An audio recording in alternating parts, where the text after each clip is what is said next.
Salve telanautas, amantes do bom e velho sci-fi de qualidade. Meu nome é Heitor Teixeira e dessa vez eu trouxe o filme Inimigo Meu, de 1985, pra gente relembrar e matar a saudade. Tenho certeza de que aqueles da audiência aqui do canal, assim como eu, que já tiverem aquela idade madura, pra não chamar ninguém de velho, deve se recordar desse filme com muito carinho, eu aposto. Realizado com efeitos práticos de forma essencialmente artesanal, esse filme é um marco do gênero e funcionou como referência e inspiração para um bocado de outras produções que vieram depois. É difícil não se comover com a trama, que foi escrita e conduzida com tanta sensibilidade e nos traz tanta poesia. A sinopse é a seguinte: no auge de uma devastadora guerra intergaláctica entre humanos e reptilianos conhecidos como Drax, o piloto de caça do BTA, ou Bilateral Terran Alliance, Willis David, e o piloto alienígena Jeriba Shigan se envolvem em um confronto furioso. Os dois inimigos jurados, após terem suas naves danificadas, fazem um pouso forçado no desolado e inóspito planeta Ferenni 4,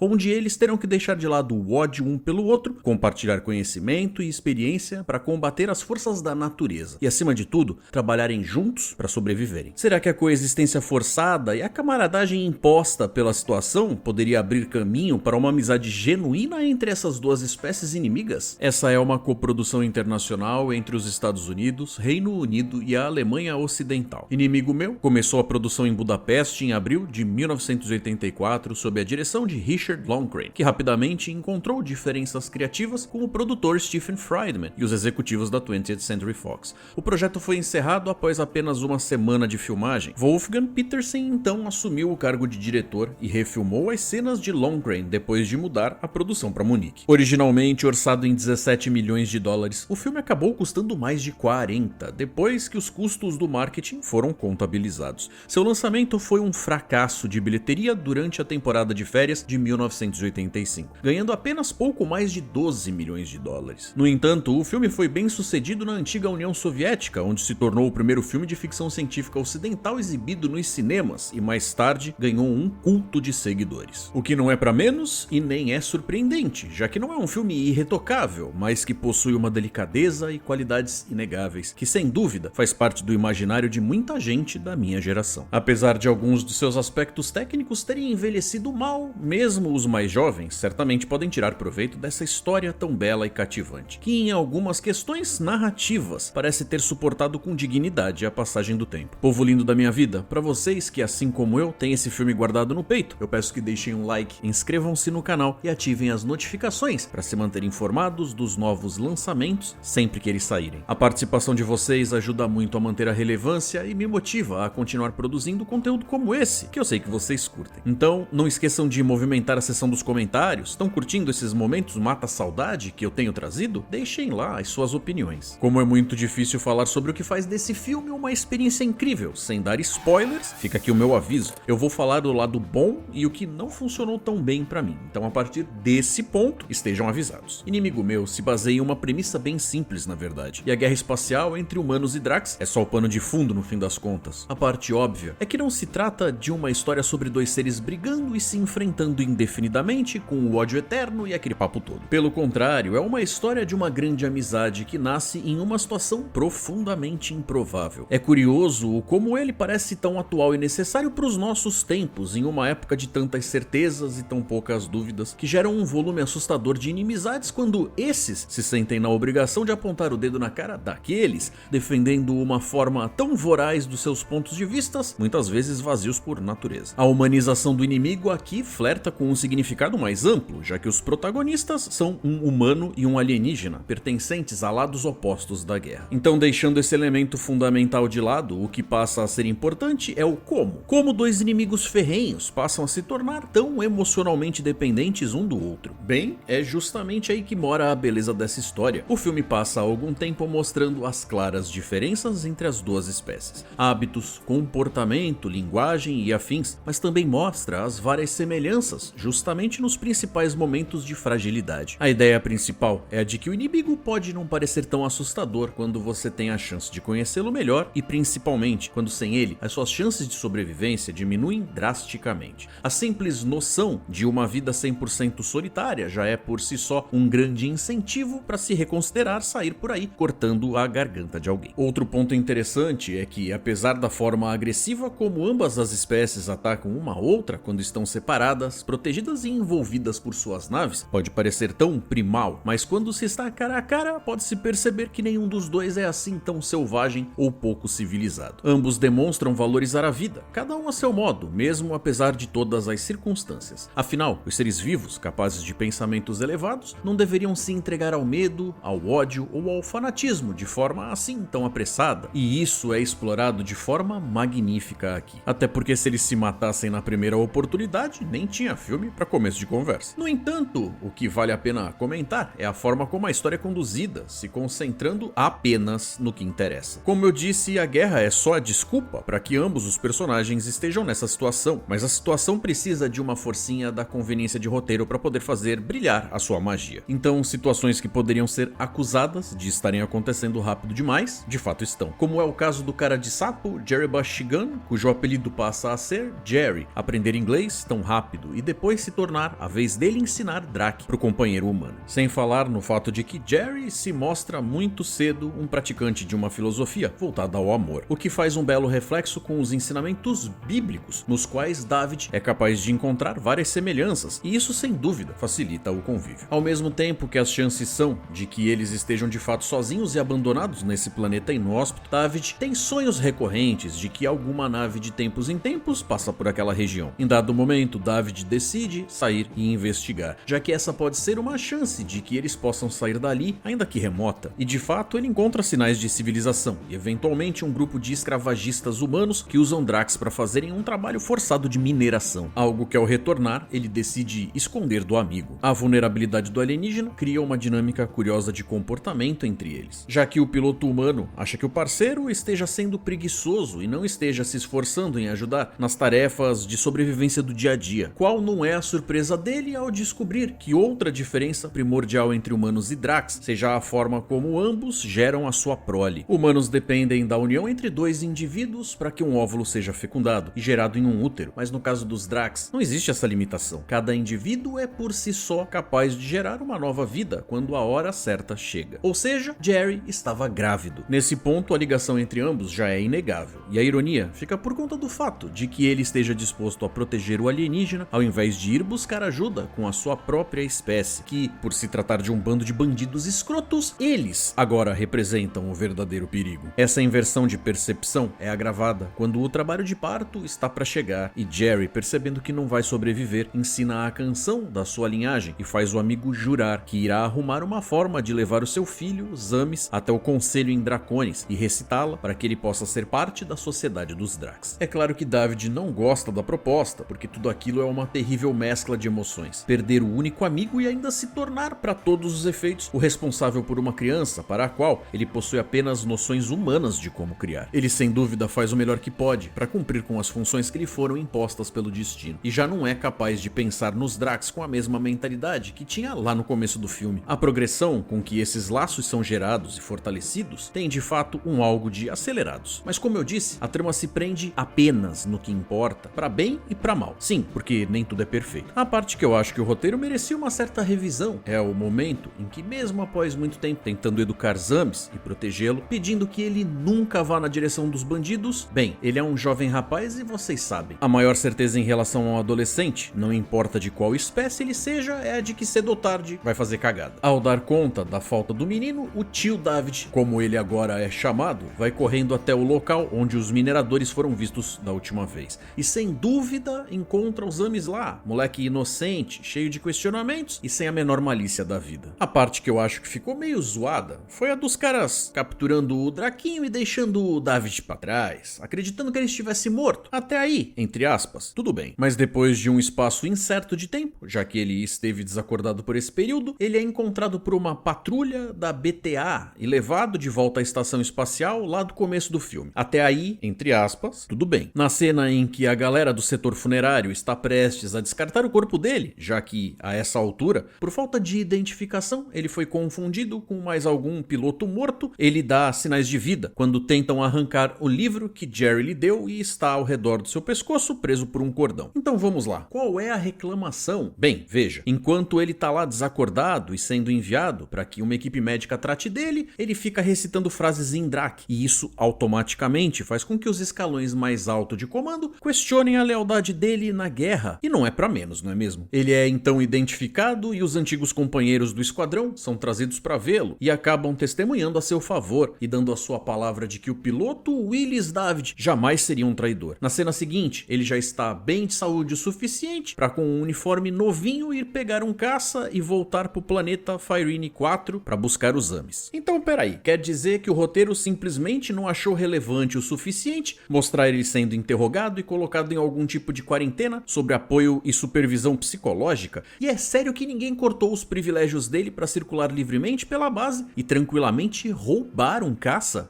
Foi simplesmente assim. O que eu posso dizer? Mas como eu falei, o roteiro se concentra apenas no que é importante para contar essa história de amizade e qualquer burocracia lógica é sumariamente ignorada. Mas devo dizer, nem isso consegue diminuir a beleza do filme para mim. Eu o vi pela primeira vez na TV quando era criança em 1988. Ele me impactou lá e continua me impactando até hoje. É evidente que a proposta não é inovadora e tem até O Inferno no Pacífico de 1968 com Lee Marvin e Toshiro Mifune, que segue essencialmente a mesma ideia, mas o que também não diminui em nada o encanto desse aqui. Às vezes me passa pela cabeça que esse universo merecia ser expandido em uma série, mostrando outros núcleos de personagem, tanto humanos quanto Drax, até um possível e bem-vindo acordo de paz que poderia ter sido inspirado pela interação de Zamis e a sua linhagem e proximidade com David e tudo o que ele representa. Mas de certa forma, o filme é tão redondinho que revisitar por revisitar seria um desserviço. Inimigo Meu pode ser encontrado no Star Plus. E vocês, meus caros telanautas, quais são as memórias que esse filme evoca em vocês? Curtem? Acham que ele ainda funciona ou ficou velho demais com o tempo? Fico aguardando para saber a opinião de vocês. Eu vou ficando por aqui, logo tem mais. Fiquem então com a tela de sugestões. Um forte abraço, galera, e até mais.